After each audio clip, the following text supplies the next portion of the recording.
Hello, and a warm welcome to our show, Love Athletics. In this program, we bring you the latest highlights from our sport with expert input from different continental areas. And we're delighted to have with us today Italian journalist Giulia Zonca. Ciao, Giulia. Lovely to see you, and a big thank you for joining us. Hello, everyone, and thanks for having me. Now, before we focus on the athletics news of the last fortnight, which was very intense, let's start by learning more about our guest. So, Giulia, I always like to ask our guests how they caught the athletics bug. So tell us, what motivated you to get involved in the athletics and to start a career as a sports journalist? Sports was ever involved in my dream. I decided to be a journalist, or to try to be a journalist, just because of sport. And athletic came after that. And then because I early discovered that it was exactly the kind of sport which could help me to tell about the world through the sports. And that's the magic. I think is really the globality of athletic that makes this sport so special and so strong and so powerful. You can really talk about every corner of the world. Each and every one are representative of a country, of a soul, a way to be. So through sport, we can tell so much about world, society changing, and that's what motivates me in the first place. Beside that, I can say that the first big event I've covered, it was the Athletic Worlds in the World Championship in 2005. And it was in Helsinki. It was raining all the time. You of course will remember this. And it was raining and cold, very cold for being in summer. And I don't even remember so much interesting results from that championship. Yeah, I remember Zimbabwe, for example, for sure.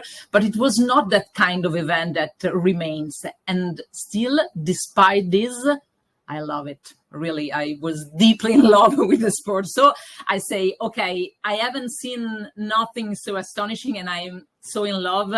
It has to be something true. Well, that's fantastic. Falling in love with athletics in Helsinki really is special. Yeah, it's strange. But I mean, it's true that the atmosphere in the stadium was amazing. Yeah.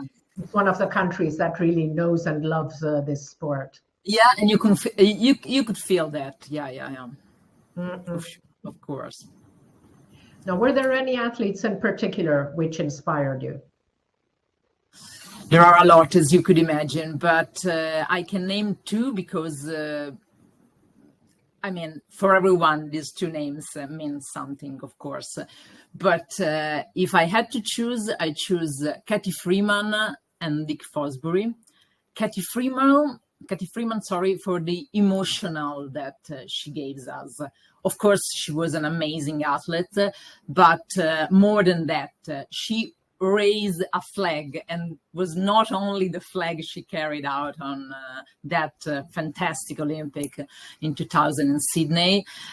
Was the first time an Aboriginal descendant was considered in the team of Australia, and it was the face of the place and the continent, and so much beside that. And it is something that lasts. I'm sure she gave a legacy that it's very powerful, and still these days, if we heard her name, it reminds us not only about the athletic, not only about sports, but for sure about the inclusion, about the way the sport could show something that is there to see, but through sport and thanks to sport, it's so evident that we cannot avoid the team and the subject. So she has done this, and I'm sure you remember the two flags she was wearing after her magic gold, and the atmosphere in the stadium. I have seen that games in front of the TV, but anyway, there was this powerful vibes and bumps. I never ever had the same feeling after that. And a couple of years ago, an Italian athlete who was on the field at the time, described me the scene, the bumping of the field, of the crowd around, and it was exactly what I was experimenting in front of the TV. So if even with the telly, the feeling was so strong and so true, I think that's magic, and that's one of a kind that it doesn't repeat so much in the history, I guess. Yeah, and fantastic. talking about, yeah, that really went beyond sport, and she had so much pressure because she was the one lighting the cauldron, and then just so much attention. And you remember after the final, she was like sitting on the track for a few minutes just to process the fact that she had actually won at home.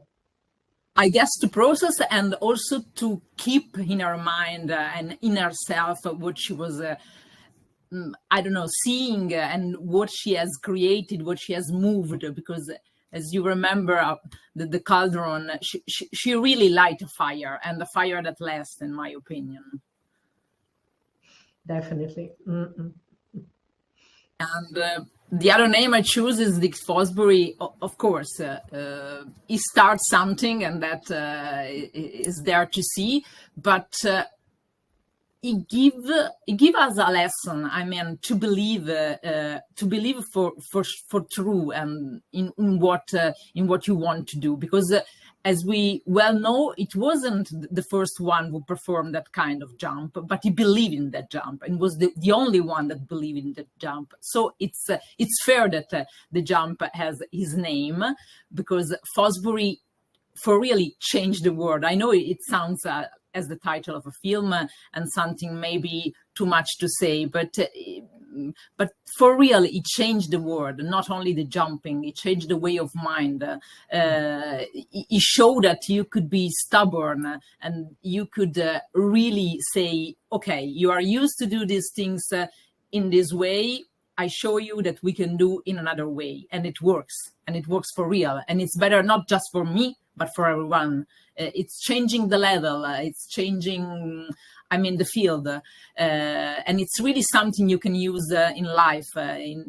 You should use it in politics and in the way you manage things in your ordinary life. It's something that goes far beyond the jumping, the athletic, the sport. It's a lesson of life, in my opinion.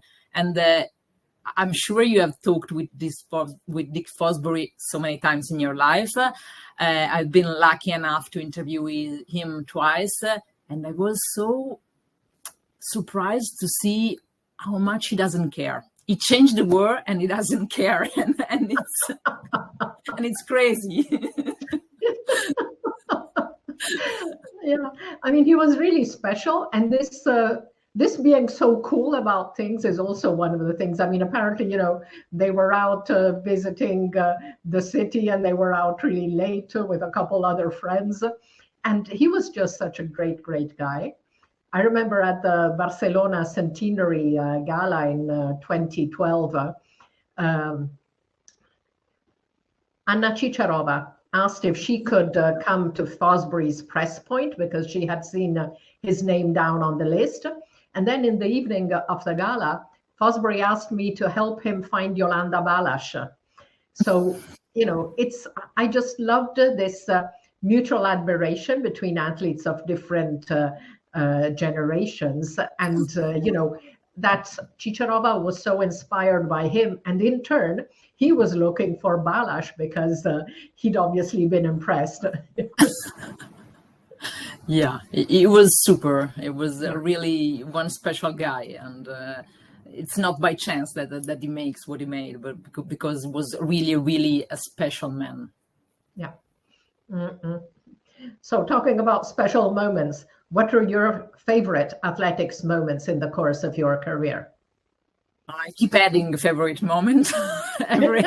Each and every year, I add a new one. To be fair, and it's fantastic like that. But I've got the first one, the very first one, in the Athens Olympic Games when Baldini crossed the line of the marathon, and that's because the marathon in that game was so special and historical. And it crossed my mind, this idea that the moment it's fundamental for the epic of the result, for the epic of the sport, because probably in another marathon it wouldn't have the same effect. But for real, Baldini changes in Italy a perspective, the one of the running. Before, it was just something for the elite, for someone special who could afford endurance. Endurance was this space war that the humankind can really match, can really challenge. And after that victory, everyone seems to want to try a marathon. Really, literally everyone. And everyone was talking about running in the park on Sunday. And it was, I mean, from one day to the other, really, like, as that. And I think, what has happened? And I've seen the marathon after a couple of times. And it's really powerful, the way you run, the way you cross the line, this moment in Athens, remembering the very roots, the very beginning of marathon. I really seen something that, like a puzzle that matches. Every single pieces goes in its place. It was that. It was exactly that. Wow. And so that one. And then I think, as for everyone has seen it, okay, Bolt in Beijing, because everyone knew that he was the man. Of course, he has already done our world record, so there was nothing to discover. And he made something that it was not just the record, it was not just winning the gold, it was the way he was doing it. I mean, with his shoes unleashed, without even had the mindless pressure, smiling, dancing, whatever we have seen after and we get used to see, and now we search in athletic even. But until that point, until the Beijing, we were not aware that there was this way to challenge 100 meters, I mean. And it really changed the perspective. He ran better races, in my opinion, that one in Beijing. For sure, in London, it was even better. And he ran better races, for sure. But that day, it was really astonishing. And we asked for more. I mean, we've been lucky enough to see his 202. And after the 100, we were really feeling this new emotion, and we want more. We want more, and after that 100 meters, we really discover a way to do that wasn't even unthinkable, in my opinion. I don't know. You've seen so many races than me, but starting from there, it was a completely different way to see the sprint, in my opinion. Yeah, definitely, because he was just like, it's funny because 2 years before in Osaka, okay, he was a lot younger, but he was like really quiet. In fact, the year before in Osaka, 2007. And then he just transformed, and it was just this sheer joy that he transmitted, which made a huge difference.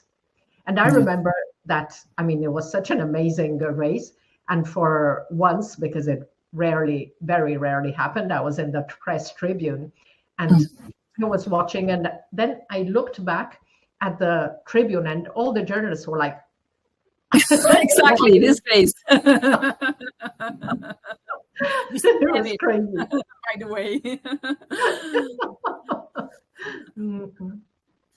We still have it for sure. Then, if I have to keep on with a magic moment, well, I am an Italian, so it has to be. I mean, in Tokyo has happened something unthinkable, because we've got not one gold but two very important gold with two astonishing athletes, and in 10 minutes. And with the two that were hugging and jumping and dancing on the track. And for that 10 minutes, even the fact that there wasn't the public, there wasn't the people because of COVID, so the stadium was empty, but it made even more, I don't know, strange, but powerful, just because it seems something, the intimacy of that moment, even broadcasted in all over the world. The opposition of the two things made that even more, I don't know, sentimental probably, but strange, different. You could see from the photo. It's really intense. It's really intense.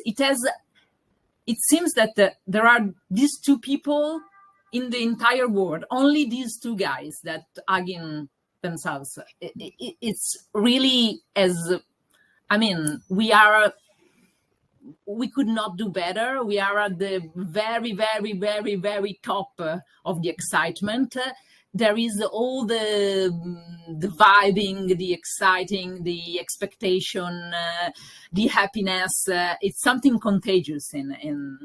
I always think that this photo is contagious, even for someone who is not Italian, because Yes. something has happened, and we knew that these two guys were very strong before the competition. To be fair, even if people is used to be that Jacobs won against every expectation, and no one was looking for him, it's not that true. It's not that true. In Italy, we're talking about him making the final a lot. So it's not that true. And after the semi-final, everything has become so consistent, so feasible. Suddenly, after the semi-final, you could really think about his victory, knowing him, knowing the season he has done, of course, and everything. So it was strange because nobody was ready for that, but little by little, we arrive at the moment waiting for that anyway.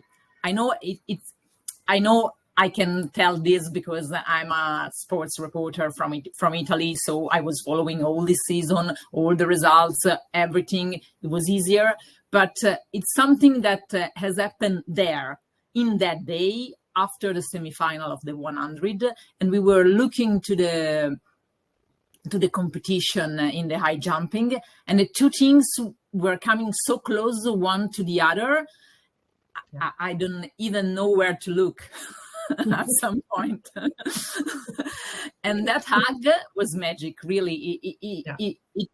It's Italy. For me, it's Italian sport. It's that hug. Definitely. It was a great, great moment. Great moment. Yeah. As talking about vibing, and as for Katie Freeman, we have talked about bumps in the stadium and noise and excitement that grows, and you can feel it. I can say that also Rudisha in the Olympic Games of London, in his record, it was something like this, because everyone knew that he would have tried this, but seeing the way he has done it, well, we were not prepared to that. Because sometimes there are races that becomes poetry in my mind, and that's definitely one. it's just not only sport, it's the beauty of the sport, the beauty of the gesture, the beauty of the running, his legs, the way he moves it, everything was, it was not sport, it was something else, literature, something else for sure. You can see the elegance even from a frame. And I think that there are moments where an athlete is conscious of the fact that everything is going in the right places, in the right moment, and they enjoy that moment. And it was that you could see even him smiling at some point. And it was an incredible effort, and he was smiling. So yes, it's another moment that I keeps in my heart. Yeah, that was fantastic. And I love how the way he told Timothy Cheruiyot before the race, don't follow me, because he knew he was going to go out very fast. Don't follow me or you're going to die. It was true. Exactly. So we'll come back later to learn more about our guest. But in the meantime, let's look at what's been happening in our sport over the past very busy fortnight. Starting with the first Diamond League meeting of the season on 20 April in Xiamen. Now, that was a really early start, and you could have been excused for thinking that perhaps the athletes would not be at the very top of their game, but several did go off to a flying start. Of course, the top one was pole vault magician Mondo Duplantis, who was competing in China for the first time and made sure it was a memorable event, opening his season with a world record of 6 meters 24. Now, the Swede had 4 excellent jumps at 562, 582, 6 meters, and 624, clearing the record height several centimeters above the bar. Now, that's one impressive way to start off your season. On the women's side, the best performance came from Ethiopia's Gudaf Segai. The multiple global gold medalist also made her outdoor debut in style, clocking 350.30 to move to number 3 in the all-time lists. And behind Gudaf, 18-year-old compatriot Birke Hailom also had a great race. Her mark of 353.22 moves her to number 10 on the senior all-time list and number 2 on the under 20 all-time list. There were also very good performances by 2 other ladies. Kenya's Beatrice Cheruiyot dominated the 3,000 meter steeplechase in 8:55.40, well ahead of 2023 rising star Faith Chepkoech. And the women's discus was also of a very high level, where Olympic champion Valerie Allman prevailed with 69 meters 80, 1 meter ahead of Cuba's Jaime Perez, whom we will talk about again later. Now, Giulia, we will come back later to Mondo Duplantis, but was there anything else that impressed you in Xiamen? Well, for once we could maybe name something that it's the lower point of the meeting. I mean, it was the boring 100 meters, I guess. There was some people there, and Curly against Coleman, we were waiting for the first buzz and maybe some, I don't know, lightning, and there was nothing to see, just to be very fair. Sometimes it happened, always the great name in, but not. Beside that, it was a fantastic meeting. And what is interesting that this has been the first one in China, and there will be a second one, as we well know, in a few days. And the fact that we have these 2 meetings in China with quite every one of the cast that moves on the second phase, I think that gives us a little bit more, because we've seen the improvement, the challenge, the people that are fixing little details, and we will see just it's not another meeting and the second time of the first meeting, in my opinion, and that's very interesting. Yeah. And also, I mean, it's really good for China because they were basically shut down with the COVID for years. For a lot. So the fact that they're now able again to organize meetings and to have some great results is really positive for them and for the sport. Yeah, for sure. So thank you, Giulia. Now, talking about world records, we need to come back to Mikolas Alekna.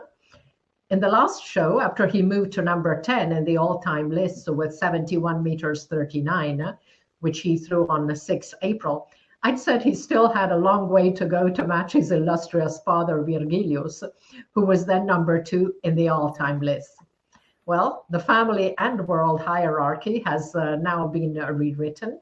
On 14 April in Ramona, the younger Alekna, still only 22, threw a massive 74 meters 35, well over the 74.08 record mark, which Jürgen Schulte of the DDR had signed back in 1986.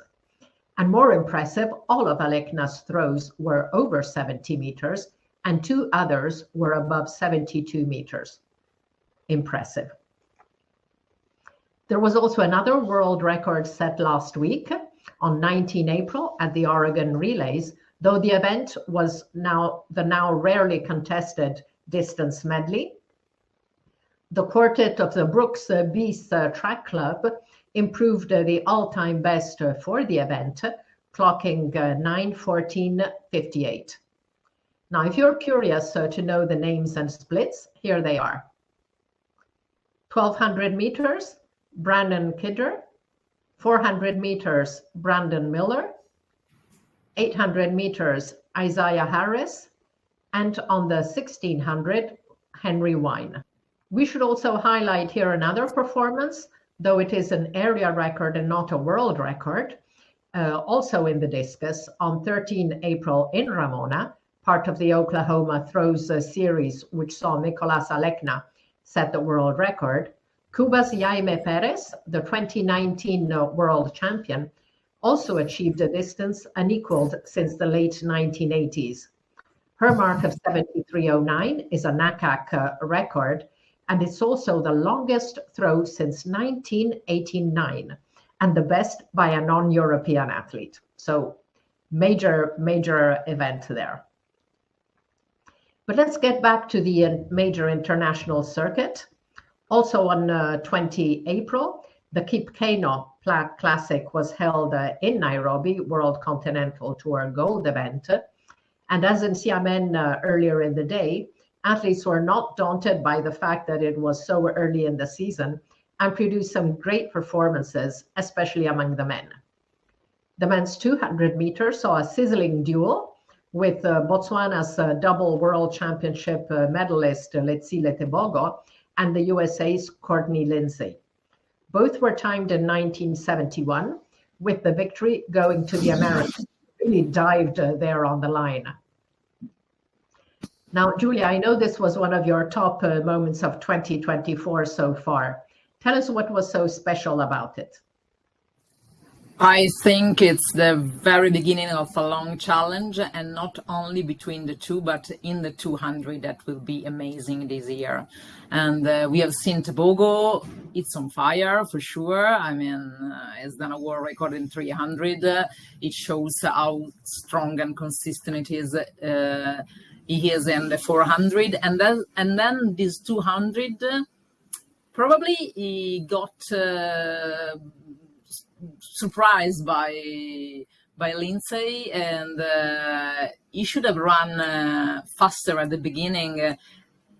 He tried to control the race and he could not, and that's show us how much difficult this event would be, how much interesting would be for us that we have just to see, and how much difficult it would be for also to keep the first position that is contested between a lot of athletes. Noah Lyles probably get his life harder, because if it was only in this event as before, maybe he could say, okay, it's mine, maybe.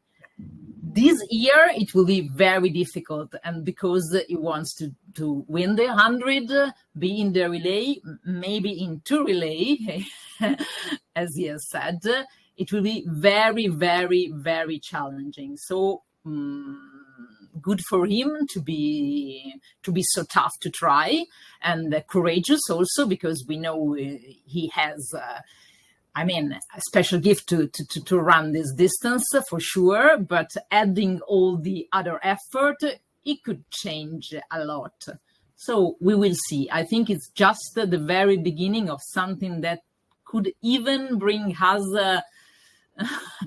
to some surprising timing, I guess.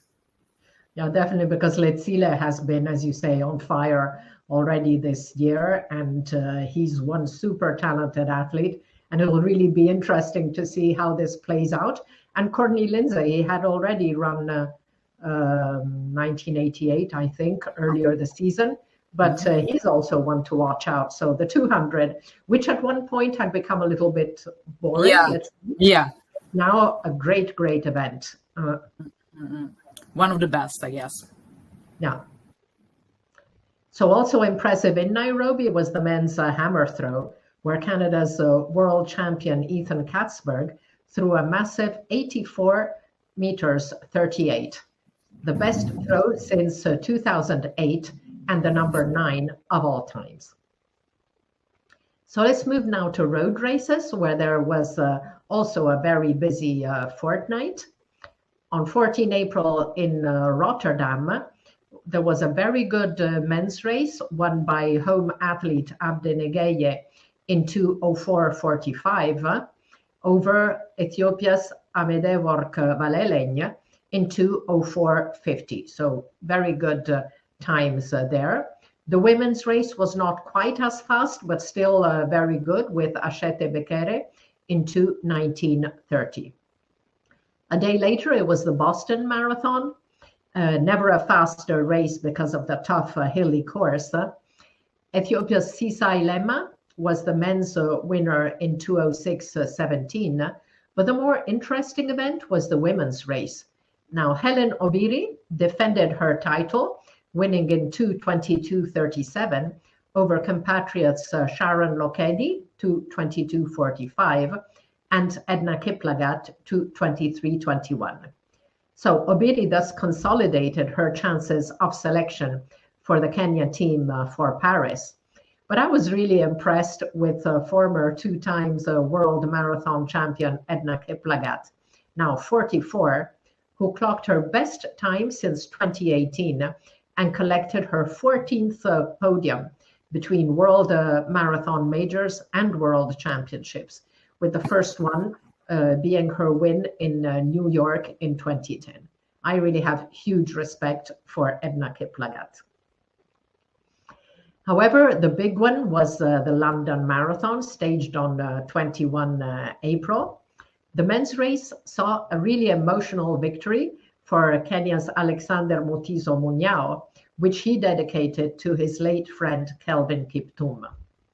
Mutiso pulled away from legendary Kenenisa Bekele before the 40th kilometer, closing in 2:04:01 to 2:04:15 for the Ethiopian.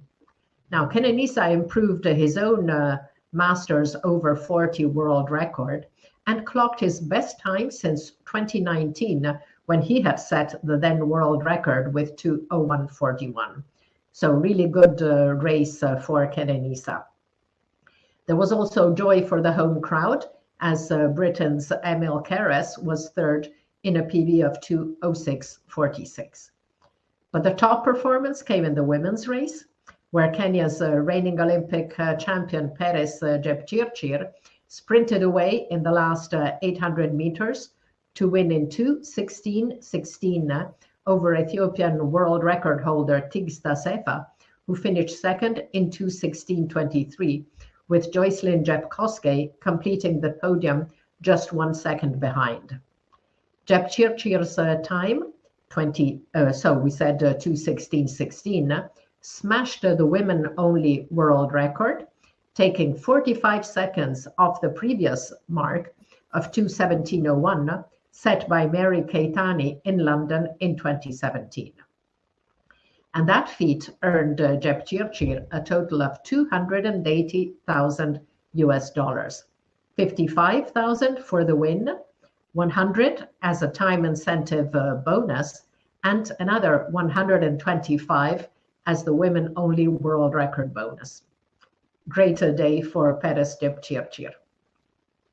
Now, a record 53,745 athletes completed the race, and organizers also announced an additional world record for the biggest annual one-day fundraising event, as more than 60,000 million pounds were raised for thousands of charities, improving from their own record, which dated back to 2019. And I just love that view with the London Bridge. It's stunning. So let's move now to another aspect of road races and talk about race walk. The race walking team championships were held in Antalya on 20 and 21st April. Now, the inaugural marathon mixed relay, 2 athletes per team, 1 man, 1 woman, with the first leg for the man in 12 kilometers, 195, and then 10 kilometers each, alternating between woman, man, and woman. And the results was a little bit surprising, as Italy's number 2 team of Francesco Fortunato and Valentina Trapletti took gold over Japan, with Koki Ikeda, the Olympic silver medalist, and 2022 silver at the 20K, and Kumiko Okada, and ahead with third place for Spain with world champion Alvaro Martin and Laura Garcia Caro. 38-year-old Trapletti passed Japan's Okeda, who boasted faster PBs in the final kilometer to clinch the win. Now, Giulia, what are your thoughts about the marathon mixed relay? Or for once, I think that it's a new race added in this mixed context that works. It's not always like that. We are well aware of the importance of the equality, and that we know that mixed races are helping us to reach the total equality that should be reached in Paris for the very first time in Olympic Games. I mean, the quota of entries for men and women are exactly the same for the very first time. And we know that we need to reach this goal. So welcome to the mixed competition that help us. But to be fair, there are sometimes some experiment that doesn't work at all. In the swimming, we've got, oh my God, really some event that doesn't mean nothing from the sport point of view. But this time, it works. It makes sense, it works, and I have seen in these early stages team preparing this competition in a very professional way, trying to understand, for example, what to do between the first leg and the second leg for the athletes, because, you know, in the race walking, then you have to stop. It's not that easy to came back for the second leg with the same speed, with the same intensity, without having a physical problem after being doing nothing for a while. So they are really studying all these aspects. I have seen a very scientific approach in these races, so a very contemporary way of dealing with it, and it was funny. It was funny, I guess, and it was interesting. Not because 2 Italians have won, but because it works. Then we could add that I was very happy for these 2 guys and for Valentina Trapletti, that, as you said, is in her 38th year. And there are sometimes, of course, the athletes we love that are gifted, and we see in them moving with this graciousness and this easiest way to move. And there are other kind of athletes that are very, very stubborn and very, very, consistent. And she tried time after time to improve herself. And she deserves really this gold. She deserves this gold for sure. Mm-hmm. Thank you. Now, I think, yes, that the decision to hold it over the marathon distance helps it to make sense. I was speaking to Korzeniowski in Budapest, and he was telling me that was something he had proposed because some of the early proposals, they didn't make Yeah, much sense. But this gives it something special, even though, of course, it means that now all the distances are short distances. yeah, But still, it's something that makes sense. And as you said, if you look at the quality of the teams that were entered, they were really amazing. And yeah. Italy's number one, two Olympic champions, Massimo Stano and Antonella Palmisano. Can you tell Yeah. us what happened and how Massimo is doing now? Massimo, he has to face a stop of 15 days because he has a problem with a feet, with a left. Well, it's not the best, of course, but he will jump the European Championship for sure. But there's time to recover for Olympic. Now Italy has the problem that we have one pass for two couples, so it's up to the coaches to make the judgment. That's not going to be easy. Thank you, Giulia. So let's look at the other races. In the men's under 20 10-kilometer race, saw a remarkable result as the winner, Australia's super talented Isaac Beecroft, who is only 16, took gold in 39:56, an Oceania under 20 record.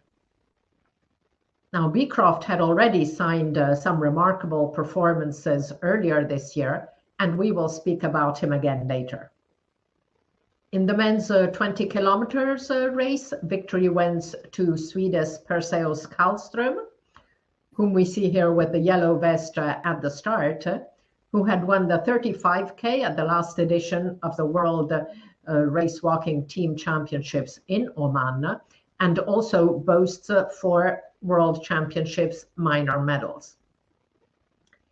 In the women's race, double 2022 world champion Kimberly Garcia Leon took the gold and also led Peru to a historic team silver, as Garcia Leon, Evelyn Inga, and Mariluz Andia totaled the same number of points as winners China, who prevailed as their third athlete was better placed.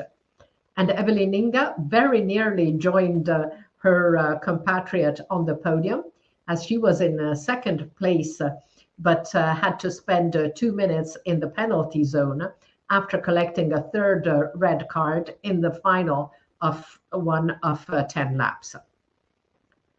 And talking about new faces, I want to highlight the performance of Ethiopia's Misgana Wakuma Fekansa, who finished in 10th place in the men's 20 kilometers race, a new African face in the world elite after Kenya's Samuel Gathimba, who has been at the top for several years and had finished just off the podium in 4th place at the World Championships in Oregon 22. So let's take a look now at the medal table to conclude our Antalya overview. People's Republic of China tops the table with 3 golds, 3 silver, 1 bronze for a total of 7 medals. Spain, 2 and 4 bronzes, is in 2nd place. Then Peru, thanks to their gold and silver, followed by Italy, 1 gold and 2 bronzes. Australia and Sweden also had 1 gold, while Japan only 3 silver medals, and Brazil with a lone bronze for Erika de Sena. A total of 50 countries took part, with 6 winning gold and 8 winning at least 1 medal. So that concludes our overview of this crazy 2 weeks. Now let's look back at 2024. And we're going to ask our guest again, Giulia, what were your favorite moments so far this year? Well, talking about new faces, as you were talking about the African boy of the race walking, I have to mention Mattia Furlani. But in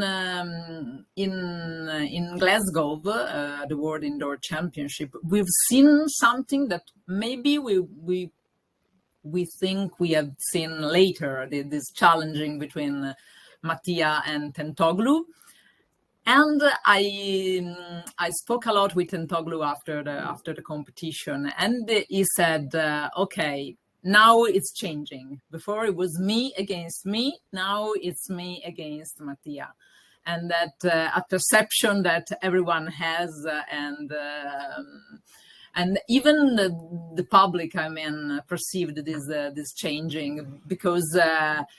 Really, Furlani shows that he is ready. He's ready for the big challenge, and he has also the mindset, not only the talent that was in front of everyone, since he was even younger than this. He is 19-year-old, but he shows something new. He shows a different level.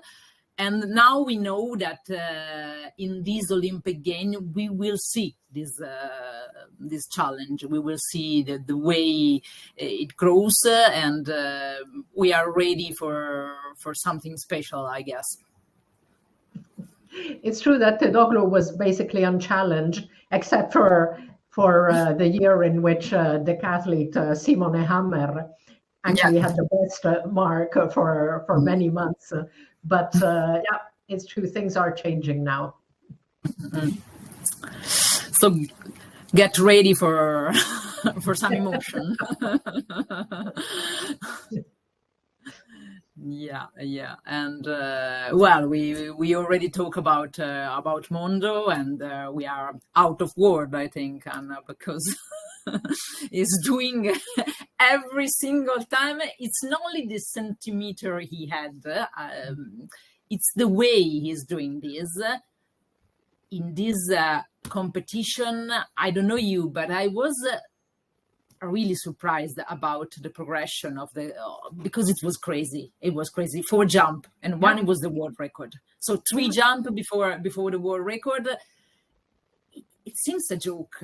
You don't even have the time to adjust to the difference of the height. Yeah, it's really moving the bar where is the only one not that can make the jump, that can see the level, that can foresee what to do in order to reach this level. It's really out of the world, and I think. It's not by chance. It's never by chance in sport, of course, but it's not by chance that he reached the world record in the very first competition of the year. He wanted as a statement. I've really seen this in the words he said before the competition, the day before, and I really seen in his eyes when it was during the competition, and to choose this 3 measure to jump, you know, as you say, I'm really aware of what I'm capable of. So I'm here, I'm doing this, I'm going to improve even from here to, I don't know, I don't know where. But yeah, it was a statement, and it was a strong one. I could hear his voice loud and clear. It definitely was. I mean, you know, but the quote from Mondo in that tweet is great. He says, "The indoor season was sloppier than I would have liked, so I had some fire in me today." And he definitely showed it. And you won a gold in the indoor season anyway. You won a gold, and it just... Exactly. But he calls it a sloppy season because he only cleared, I think, 6:05 and 6:02. So it was a bad year until now. Yeah. Amazing. Definitely. So let's take a look at his stunning stats. Mm-hmm. So he improved the world record a total of 8 times since 2010, 5 indoor and 3 outdoor. He's, of course, the reigning Olympic champion and the double world indoor and outdoor champion. Now, his career jumps are something which is just stratospheric. 8 competitions over 6 meters 17.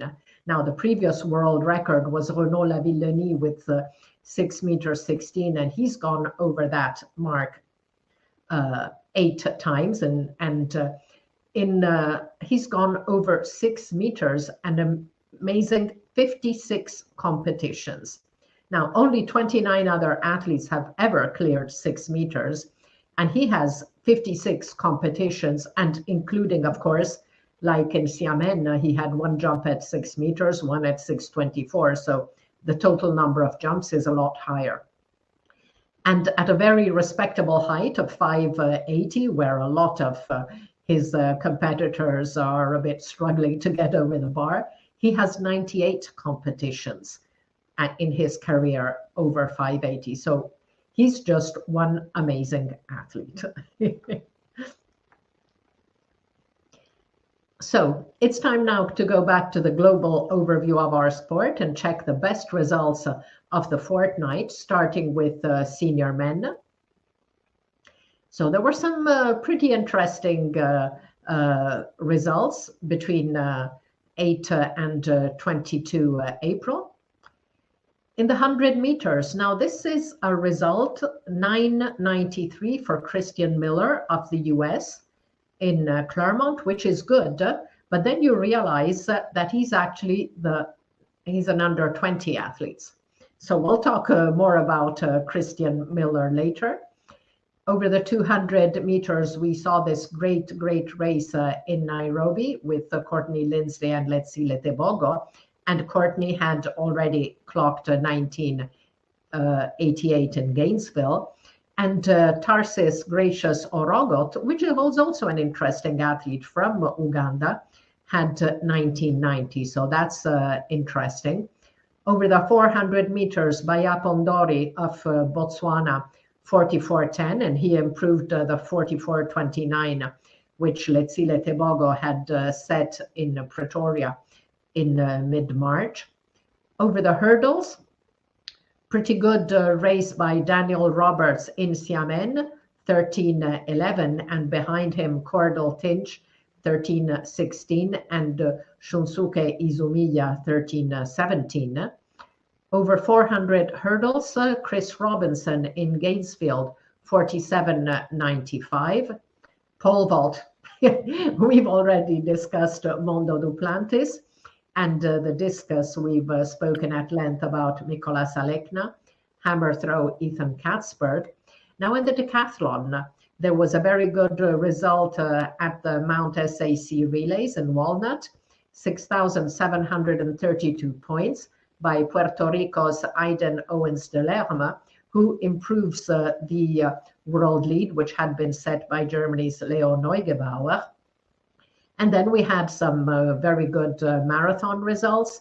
As we saw in London, Alexander Mutizo Muñao and Kenenisa Bekele moved to number 5 and 6 on the seasons list.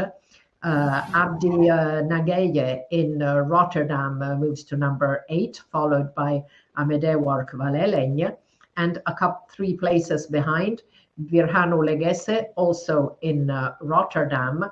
And further down, Kenneth Kiprop Kipkemoy, also in Rotterdam. Men's top performances of the year is now Mondo Duplantis, which is worth 1,333 points result to score. But Mikola Salekna was also really good with his world record worth 1,325. On the women's side, there were also some interesting marks. In the 100 meters in Gainesville, Dacius Sears of the US clocked 10:77. And a week later, Alia Hobbs, 10:88 in Baton Rouge.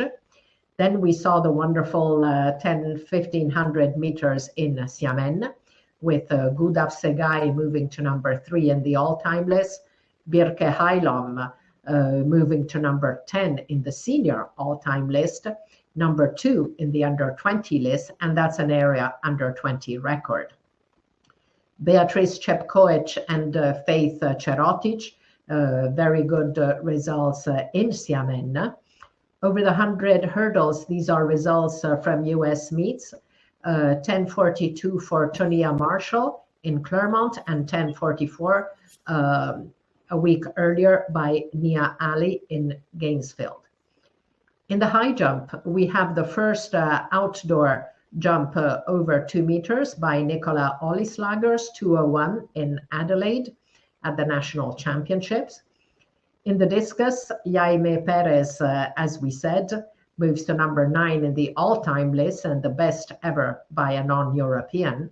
And then we have the Xiamen marks by Valerie Allman and Jaime Perez, also with very good marks. Marathon, we spoke about Perez Jepchirchir setting the women-only world record.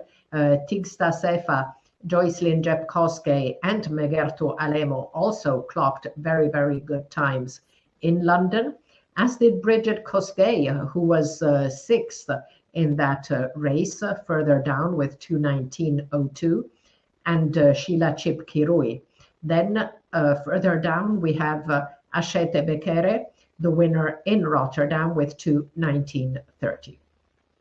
On the women's side, the best performance remains that stunning 10K road race by Agnes Jebeten-Getic in Valencia in mid-January. So let's look now at under 20 and under 18 athletes, as several young performers also registered great marks over the past fortnight. So starting with the men, Christian Miller, as we said, 9:93. That equals the number 2 on the all-time list, which belongs to a certain Usain Bolt. So anytime you're mentioned in the same sentence as Usain Bolt, that's quite impressive. Among the women, Birke Heilom, we mentioned in the 1500, under 20, number 2 in the under 20 all-time list.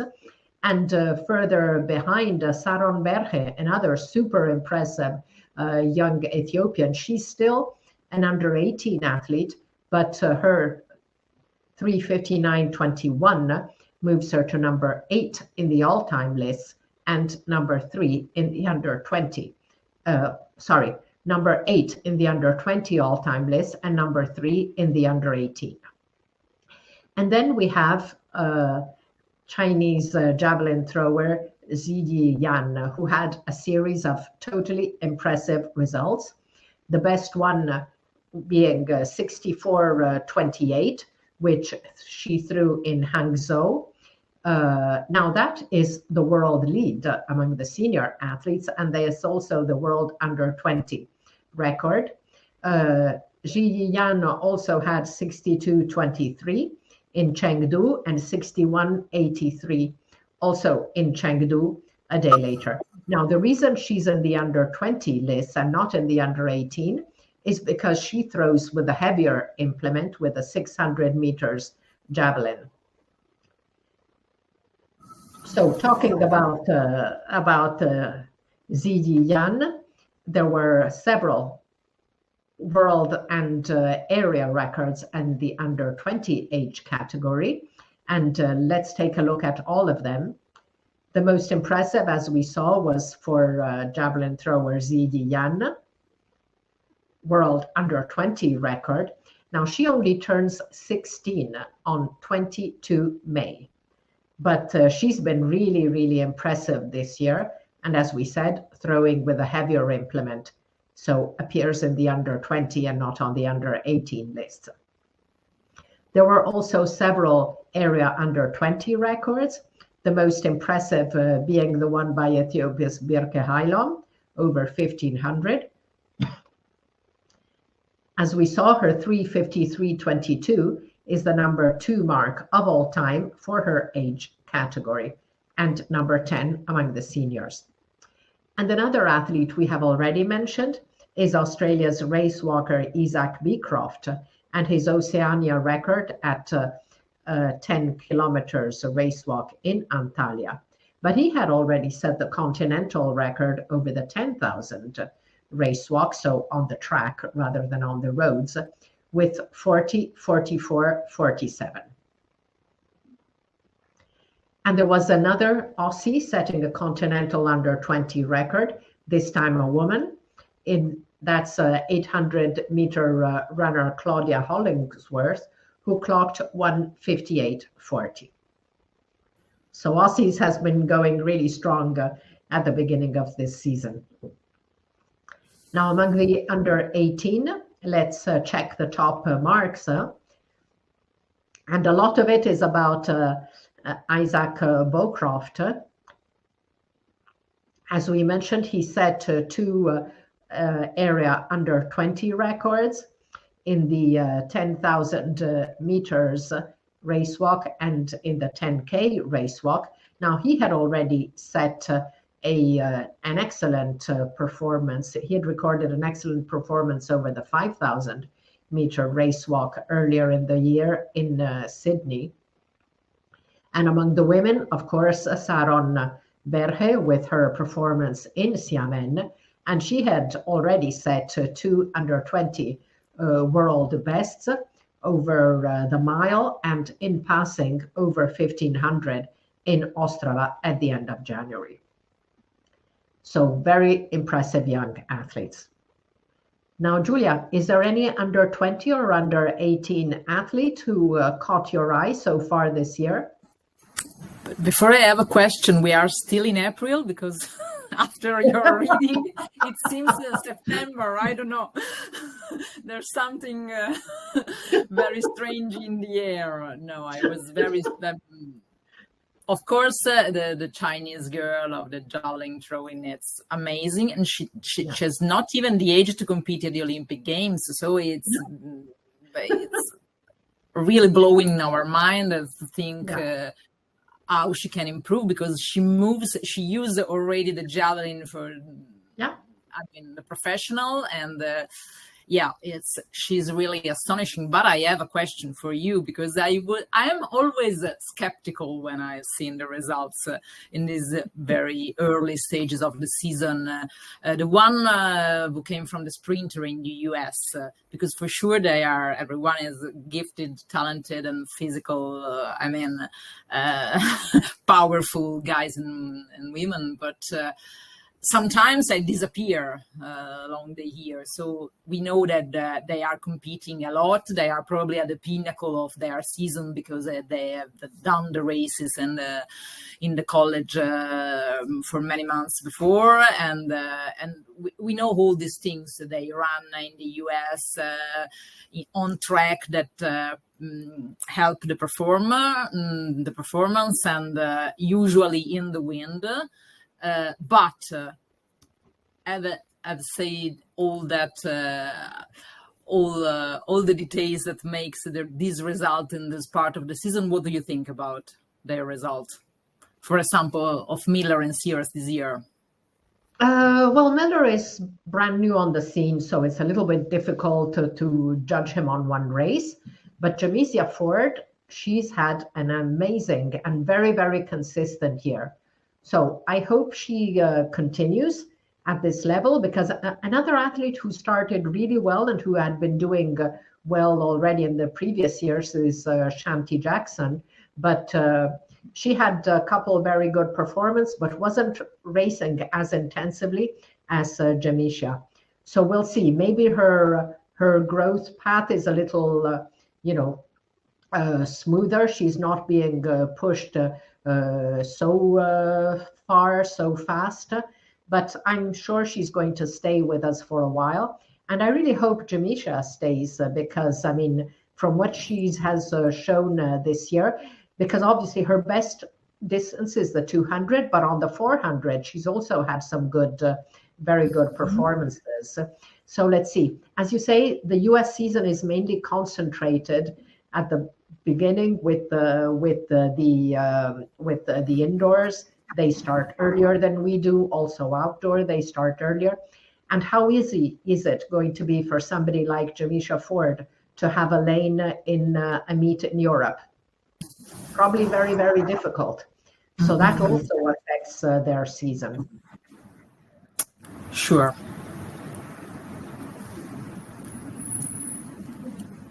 So we'll see. I hope they stay, and I hope to see something more from Christian Miller. Yeah. So looking ahead now to the rest of 2024,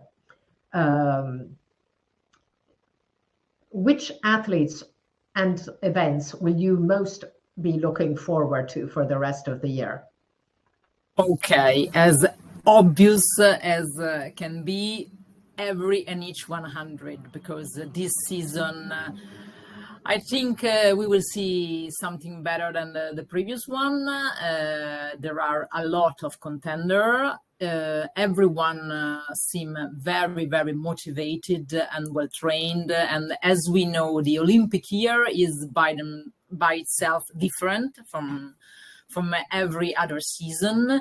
And then we could add some sparkling vibe in athletics, I can say, that we can see even from the results you have mentioned before. It's here to see. There is an improvement, a general improvement, I mean. And I really think this year the sprinter have done whatever they could to be in the very best shape. And also, probably they have learned to manage the races before the tough competition, the one that lasts, and in this case, the Olympic game. This year we'll have the European Games before the Olympic. That's it. A little bit strange, but at the end of the time, there will be the US trials meanwhile. So it's not that different, and it could be something that had and that change, I guess, because as you well know, we often say that the season could not have just one big event to see, and I think it's time to get used to have some more events and not to hear they have to choose in which moment will be in shape. It can't happen. Every other sport try to be. I mean, we know that each sport it's different, of course, but we cannot say that tennis is more seen. It has a more global viewer. Football is seen everywhere. They play all the time. So we have to change a little bit our attitude towards how many races, how many competition, how many important competition there are in a single year, in a single season. Yeah, definitely. Mm-hmm. Any other special moment? Oh, you yeah, I lost my track. Yeah, of course, the shot put, but that I realize I say it because there are two Italian that could make big things.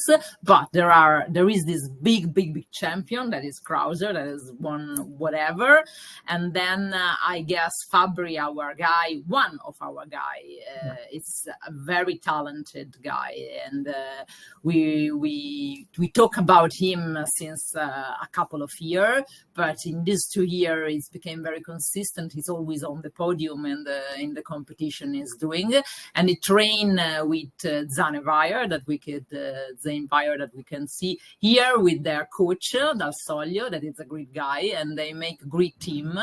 And talking about team in athletic, maybe it's quite new. Of course, it is for an Italian perspective, because we are used to each one that train in secret by himself, staying by himself, and comes out just when it has to perform. And now that is changing a little bit, and it's good for the sport, and it's good for the competition, and for the level that is changing. So this group is working very, very well, and they are very motivated. You know that Fabri keeps the photo of Krauser on his fridge just to motivate himself.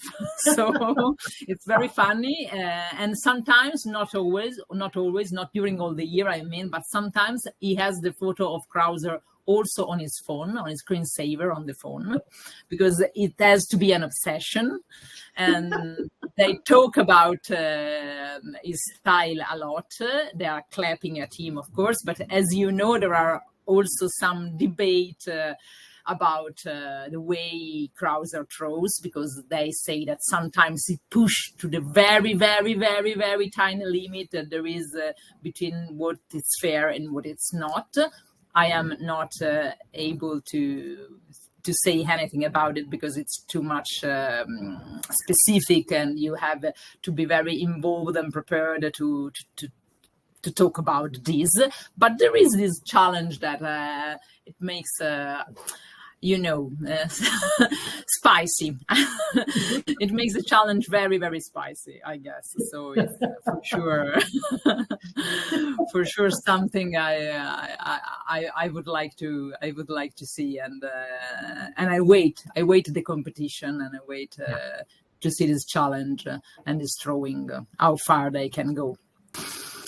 And then we have talked about him, about a moment to remember in this year. And Furlani, we will see what he can do. He will open his season in Shanghai, in China, in the next Diamond League races. So we will see very soon the shape.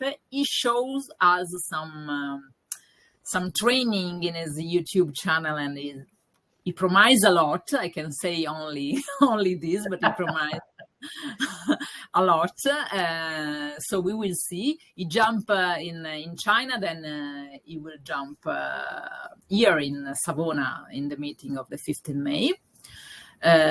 So we have these 2 days in which we can see, a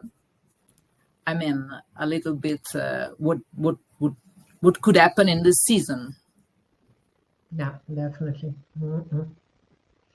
And I think you also were looking forward to Letsile. Yeah, of course. We have talking about him before because of the 200 that were really, really nice and funny to see. And Letsile, of course, is putting his name on the billboard this year, and he is, is beauty to see. He has this way of running that it's very nice to see him running, of course. And I'm very curious because he started early in this season, and you have to manage your strength, of course. And I'm very curious to see on which races he will put his attention, and maybe he doesn't know at now. you will see what happens. But I think 200 are the main race, and as we have already said, it becomes the race to see. Yeah. Now Italy's flag bearer for the Olympics was announced a couple of days ago. Yeah, and it's and there will be Tamberi. It's not alone. With the girl of the fences that it's Enrico, and the two of them has already a gold because Italy asked to be Olympionic, to be flag bearer. So Tamberi is, everyone knows him. Everyone that watch athletics know how we can perform, because it performed before jumping. So of course this year, as we know, the open ceremony will be a little bit different because it's not in the stadium. It's in the city, it's along the river, and so we will see how it is conceived, and no one knows and no one can imagine how could work, but I'm sure that it will make a show for sure. That's for granted. Yeah. And it's not just because we're Italian and because I particularly love the high jump, but I really think Tamberi is the best choice for this, because he's somebody who's really special. I mean, if you look at, of course, the shared gold with Mutaz in Tokyo, it really caught people's attention. But if you remember in the mixed zone in Budapest, Gianmarco came out quite a long time after he'd finished the jumping, and there were still a lot of international journalists in the mix zone waiting for him. And they gave him a big round of applause when he arrived. Now, that doesn't happen to too many athletes, I think. Huh? Yeah. He could warm the stadium. He's one of the athletes that could warm the stadium, and it's a great choice. It's a great choice. I would love to see him with his friend Paltrinieri from the swimming, but I know two men this year.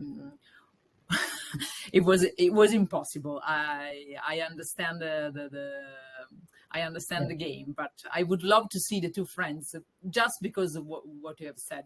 It's like with Mutaz. You mean it's really a story to share. So it would be great, but it's nice like it is, of course, and we will see something.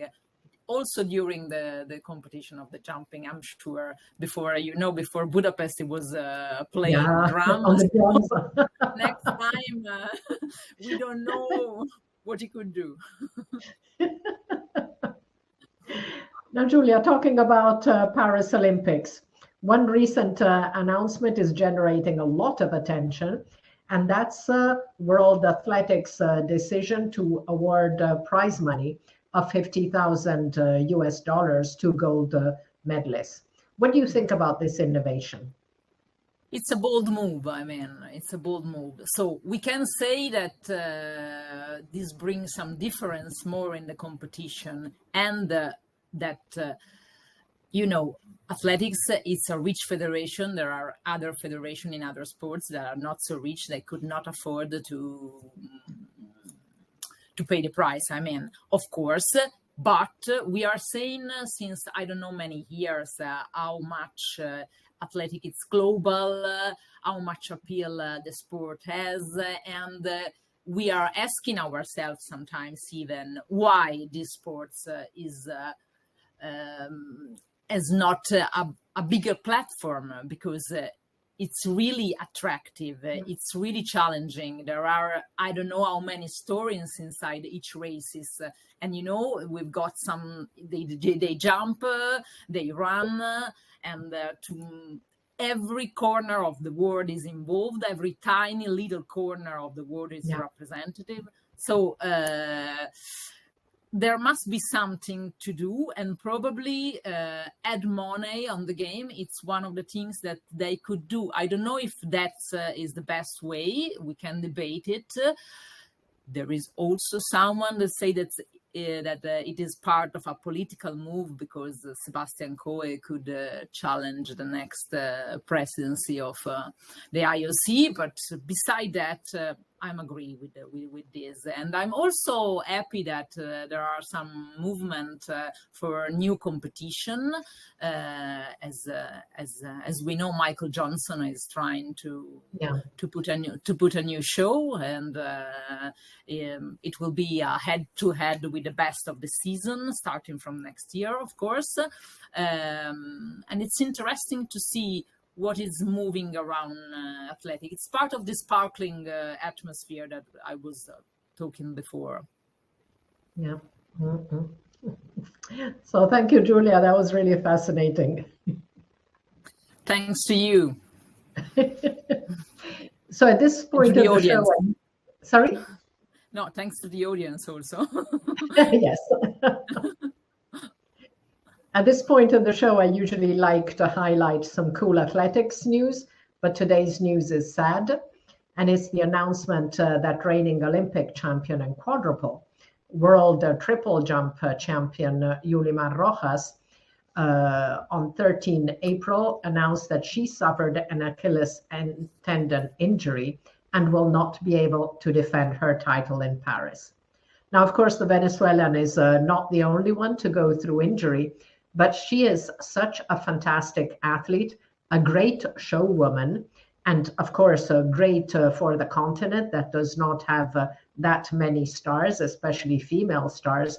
So I think this is really sad news. We also wanted to pay a tribute to Olga Fitakova-Connolly, the last living Olympic champion from Melbourne 1956 Olympics, who passed away at 91 years old on 12 April. But we will have to postpone this to the next show.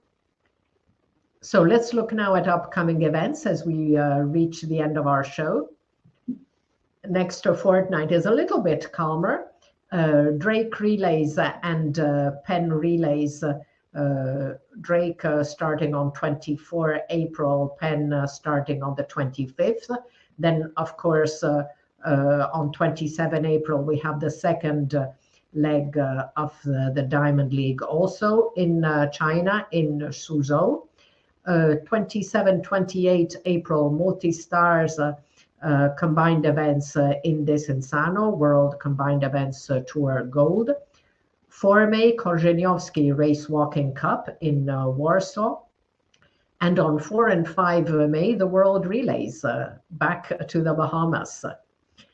On 10 May, the Diamond League moves out of China back to Doha, which traditionally used to be the opener. On 11 May, World Race Walking Tour continues in Rio Mayor.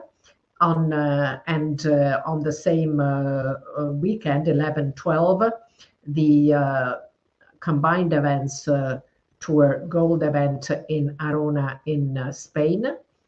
18 May, Los Angeles Grand Prix, and also more race walking in A Coruña in Spain, as well as the night of 10,000 meters PBs in London.